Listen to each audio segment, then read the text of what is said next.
Kubor nakaslem jong unongsan hima.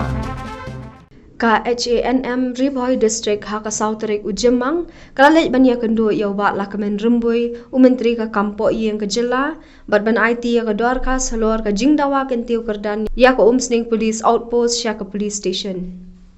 Uba pateng marsing presiden kaseng haba keren sigilat pathai khubor hadian ka jingya kendo ulaong bakat kum ka jingya jong kapor bat na ka jing baki pat baki ya kendo kum sning police outpost kaladon kam kerki ban kentiu kerdan no sya ka police station bat ulaya thuru ba menteri ulakular ban pej halor kani kaman ka jingwan ka jingya kendo jungi ya home minister ka singi na kaleng yo ka HANM Riboy District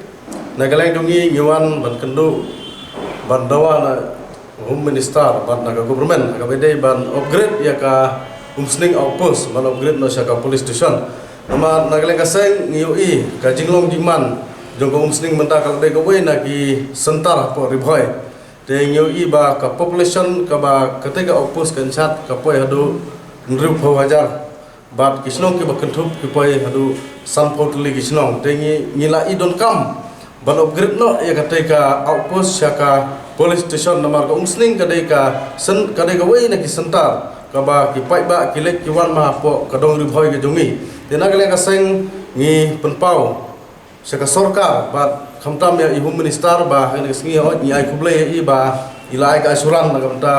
ka bai dai bat ka ni ka kam tingi ngi skam ka ai ka ba ila gula rahmat ngi ka seng ngi ba ka kam kan sa urlong khnang ba ka jing sup kan wan ya upai ba nong song jong ka umsning I bro ka wei namar ngeu I subun ki jing ngilap ba teng kumban su ai usaha ba don ki jing pluing